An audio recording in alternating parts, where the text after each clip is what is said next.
네, 오늘 3월 FOMC 전격 분석해드리겠습니다. 제 옆에 대신증권 공동락 부장님 나와 계십니다. 어서 오세요. 안녕하십니까. 네, 부장님 오늘 새벽부터 바쁘신 나날이었는데 일단 FOMC 회의 끝나면서 사람들이 한 곱이 넘겼다 이런 얘기하는데 네. 진짜 그렇게 느끼셨는지 궁금합니다. 일단 저 글 쓰는 사람 입장에서 보면 한 곱이 넘긴 건 맞습니다. 그래요? 맞았는데 어떤 의미에서요? 네. 다들 이제 시장의 기대는 사전에 다들 예측들이 다르고 기대가 다르긴 합니다만 트럼프 행정부의 관세 정책을 비롯한 경제 정책에 따른 불확실성 요인들을 연준의 통화 정책 행보와 연결을 시켜서 정확하게는 잘 모르겠지만 불확실성 지켜보면서 금리를 결정하겠다라는 언급을 하셨고요. 그럼에도 불구하고 현재 기준금리는 인하 사이클 내지는 유지를 할 상황이지 인상은 아니다라는 언급을 했기 때문에 시장이 상당히 그 부분들을 안도한 것 같습니다. 이번 3월 FOMC에서 중요한 건 점도표였잖아요. 네, 그렇습니다. 좀 변화가 있었나요? 어떻게 보셨어요? 성장률 전망치 하향 조정하고 물가 전망치 상향 조정을 하면서 금리 인상 요인과 하락 요인들을 동시에 언급을 했고요. 그 결과 점도표도 기존 수준 지난 12월 달 점도표가 최근 버전인데요. 그 수치를 그대로 유지를 했기 때문에 점도표 자체도 좀 더 지켜보자. 경우에 따라서는 트럼프 행정부의 경제 정책에 따라서 경제가 변화하면 거기에 맞춰서 대응을 하겠다라는 입장들을 반복을 했기 때문에 그 역시도 시장의 충격을 완화시켜줄 수 있는, 안도할 수 있는 요인으로 작용을 한 것 같습니다. 네. 그 경제 성장에 대해 얘기가 나와서 말인데 네. 최근 그 관세 이야기 굉장히 많이 나오잖아요. 그리고 불확실성 요인으로 지속적으로 주목이 되고 있는 상황인데 부장님은 어떻게 느끼세요? 이 관세 정말 큰 충격으로 다가올 건지. 왜냐하면 그 연준에서도 그 물가 상승의 원인으로 관세를 지목을 했습니다. 정부가 관세를 부과하고 세금을 부과하게 된다라고 하면 경제 상황에서 왜곡이 발생을 합니다. 예. 대표적인 부분들이 가격 상승, 인플레이션에 대한 부담들로 적용할 부분들이 크긴 한데 관세를 부과한다는 뜻은 일종의 소비자들한테 높은 가격을 지불해야 한다는 의미를 갖고 있기 때문에 긴축의 의미도 갖고 있습니다. 동시다발적으로 교육이 준다든지 성장률에 대한 전망치가 줄어드는 효과가 있기 때문에 물가는 높이는 요인이 될 것이고요. 성장률 전망치는 낮추는 요인이 될 겁니다.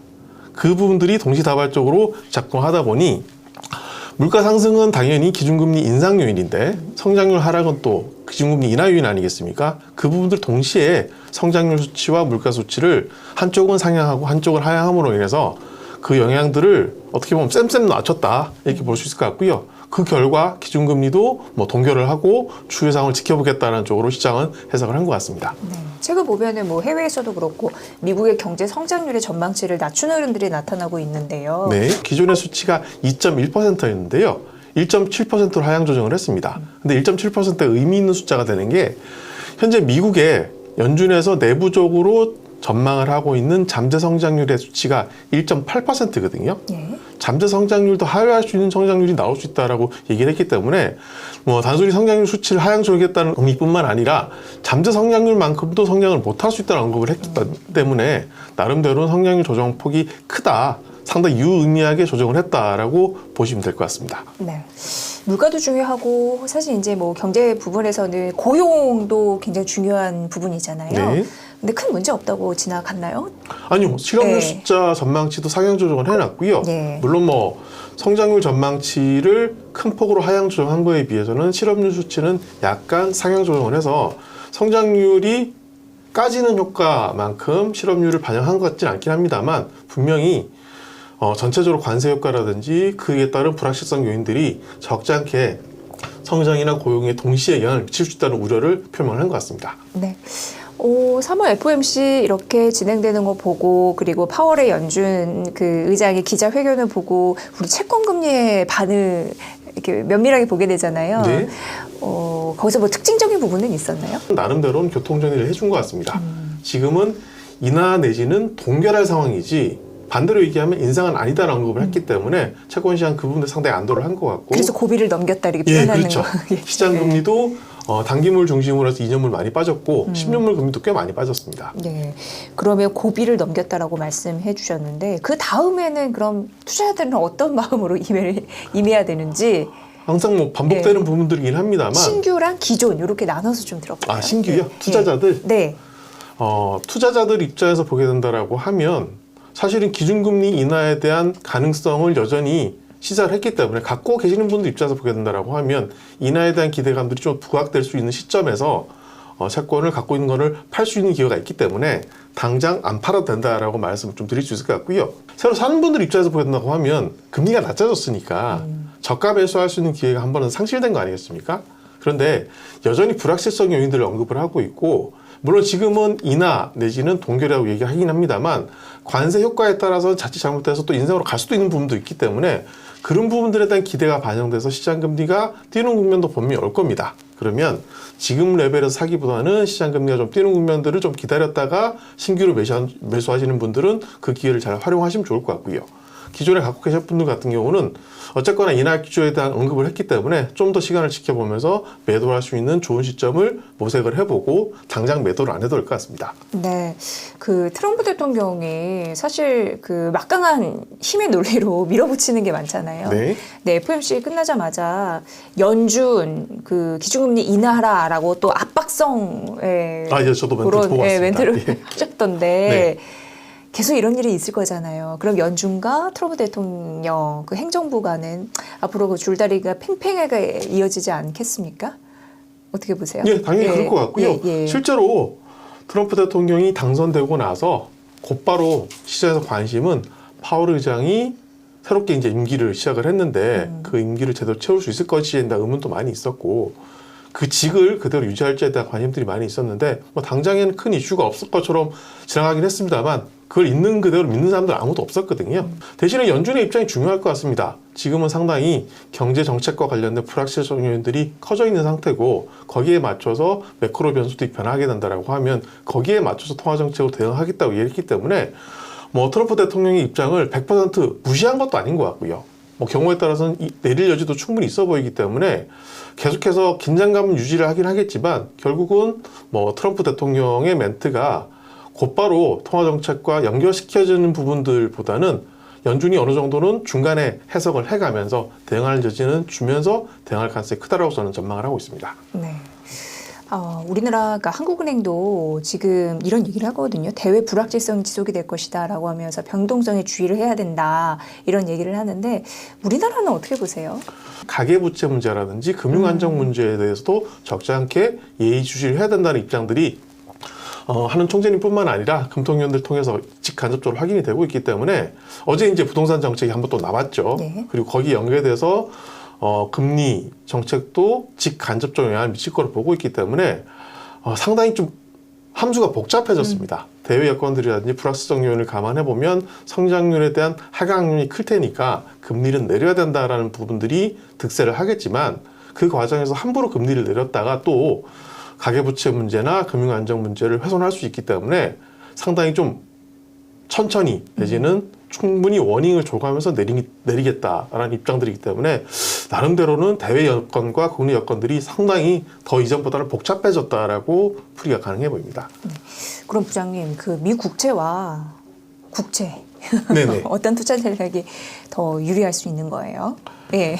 예, 결국은 예. 기준금리 인하를 얼마나 원활하게 할 수 있느냐 여부가 상대적인 채권 시장에 대한 선호도를 좌우할 것 같습니다.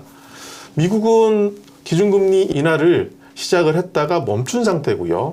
그 인하 재개를 언제 할지 모르겠다라고 얘기를 한 부분들인 걸 감안해 보면 상대적으로 우리나라 같은 경우는 인하 기조는 이어지는 게 분명하고 심지어 성장에 대한 하방감들이 커졌기 때문에 물론 부동산 문제가 언급돼서 인하에 대한 속도 조절에 대한 언급들도 나오고 있긴 합니다만 금리 인하를 먼저 하거나 쉽게 할 수 있는 나라가 어느 쪽일 건가라는 거를 생각해 보게 된다라고 하면 저는 우리나라가 미국보다는 좀 더 인하를 하더라도 미국보다는 편하게 내릴 수 있다라고 생각을 하고 있어서 그런 관점에서 보면 채권 투자의 매력도에서 봤을 때 시장금리 하락 내지는 기준금리 인하에 대한 전망을 좀 더 크게 할 수 있는 한국이 좀 더 우월하다라고 전망을 하고 있습니다. 그러니까 한국 국채가 이제 매매하기는 지금 조금 더 유리할 수 있다. 네, 그렇죠. 예, 전략을 예. 짜기에는 그렇게 말씀을 해주셨습니다.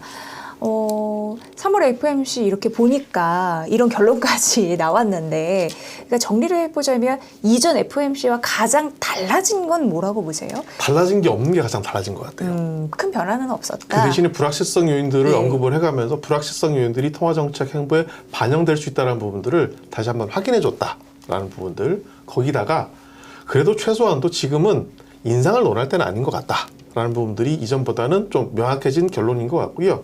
그런 관점에서 보게 된다고 하면 적어도 기준금리에 대한 전망이 채권 투자의 매수나 매도를 결정할 수 있는 핵심적인 화두라고 생각해보면, 길게 봤을 때는 채권을 매수할 수 있는 타이밍이라든지 기회는 충분히 올 수 있다, 결론을 내릴 수 있다고 판단을 하고 있습니다. 네. 그럼 앞으로 어쨌든 방향성은 정해진 거고, 그 방향성은 우리나라가 훨씬 더 뚜렷하고 명확하다. 속도 조절은 좀 미국 쪽에서는 봐야 될 것 같고, 네. 뭐 그러한 문제인 것 같습니다. 단기적으로 봤을 때 어떤 거 염두에 두면서 시장을 바라보면 좋을까요? 그게 미국 경제든 뭐 다양하게 포함해서요. 지금 뭐 가장 직접적인 언급도 많이 하셨고요. 파월 의장이 직접 언급도 많이 하셨지만, 거의 뭐 오늘 이제 기자회견을 체크를 해보면 관세 내지는 트럼프 정책에 대해 어떻게 경제에 영향을 미칠지에 대한 부분들을 언급을 많이 했기 때문에 그분들이 가장 중요할 것 같습니다. 뭐 국내적으로 보게 된다라고 하면 정치적인 불확실성 요인들도 같이 이제 가늠을 해야 되는 변수라고 보고 있긴 합니다만, 그 영향력이나 파장을 보게 된다라고 하면 대외 변수의 영향이 워낙 크기 때문에 그 부분들 잘 예의주시를 하셔서 통화정책에 대한 전망과 채권 투자에 잘 참고를 하셨으면 좋을 것 같습니다. 여전히 경제 전망은 불확실하긴 하지만 적어도 기준금리는 인하를 하거나 동결할 지점이다라는 표현을 했다. 이 부분들이 저는 이번 FOMC의 결과 내지는 결론이라고 말씀드릴 수 있을 것 같습니다. 네. 최근 그 많은 분들이 궁금해하는 지점은 사실 어디에 있고, 공 부장님도 고민하시는 지점이나 이쪽을 좀 연구해봐야겠다 이런 포인트는 어디에 있어요? 현장 이야기가 좀 궁금하거든요. 현장 얘기 많이 좀 궁금해하시죠. 근데 이제 나름 기준금리에 대한 전망은 전체적으로 금리 방향성에 대한 예측의 가장 필수적인 지표나 예측되는 기본 펀더멘탈인데, 나름대로는 최근에 채권 시장의 화두 중에 하나는 미국 금리 동향과 우리나라 금리가 이전과 같이 잘 안 간다라는 부분들. 굉장히 중요해 보이는데요. 그렇기도 하고요. 특히나 이제 중간에 변수가 생긴 것 중에 하나가, 얼마 전에 이제 유로존에서 엄청나게 재정 투입을 적극적으로 하겠다라고 얘기를 하면서 기준금리 인하 효과가 상당히 뭐 반감이 됐습니다. 그 국방비 이런 쪽으로 되게 신경 쓰고 있잖아요. 어떻게 보면 과거에 봤던 상황과 좀 다르게 재정 투입을 적극적으로 하겠다라는 입장들을 가장 재정을 긴축적으로 조심해서 관리하고 있는 독일에서 그런 언급을 했다라는 부분들, 특히나 독일 같은 경우는 유로존 금리의 대표 벤치마크의 성격을 갖고 있고요. 독일 금리의 여부에 따라서 다른 나라 금리들도 연동을 많이 하고 있기 때문에 그런 독일이 재정 지출을 적극적으로 하겠다는 뜻은 국채 발행을 늘리겠다는 의미를 갖고 있는 것이거든요. 미국은 트럼프 행정부 출범 이후에 적극적인 재정 투입을 이미 시사를 했었고, 독일 역시도 그런 부분까지 가고 있기 때문에 그간에 봤었던 금리를 올렸고, 그리고 그걸로 인해서 재정도 좀 적극적으로 타이트하게 긴축하겠다는 의미들이 좀 많이 해석이 되고, 이제는 오히려 재정을 적극적으로 투입을 하겠다는 부분들이 채권 시장에 발행 압력도를 제공을 할 수 있다라고 저는 보고 있고요. 국내도 상황은 비슷합니다. 뭐 후에 전국이 어떻게 된다고 하더라도 추가 경정 예산안 편성은 분명해 보이고, 그런 과정들이 곧바로 채권 발행 압력들로 작용하게 된다라고 하면, 이제는 기준금리 전망도 중요하긴 합니다만 얼마만큼 그 해당하는 나라에서 채권 발행이 많을 거냐, 그리고 그 발행되는 압력들을 얼마만큼 잘 소화할 수 있느냐가 시장 금리에도 적잖게 영향을 미친다고 보고 있기 때문에 그런 부분들을 상당히 예의주시해서 보셔야 될 것 같습니다. 네, 오늘 3월 FOMC 새벽부터 관전하셨잖아요. 그 결과를 쭉 말씀해 주시면서 채권 시장에 미치는 영향까지 분석을 해 주셨습니다. FOMC 회의 결과 있을 때마다 나와 주셔서 시장 코멘트 해 주시거든요. 그럼 올해는 몇 차례 남은 거죠? 벌써 이제 분기별로 따지면 1분기 건 다 끝났고요. 그럼 이제 앞으로 6번 남았죠. 6번. 이번 FOMC 그래도 비둘기다 이런 얘기를 하는데 남은 올해 좀 평화롭길 비둘기. 평화가 비둘기죠. 그러길 바라겠습니다. 공동당 대신증권 부장과 함께했습니다. 잘 들었습니다. 감사합니다.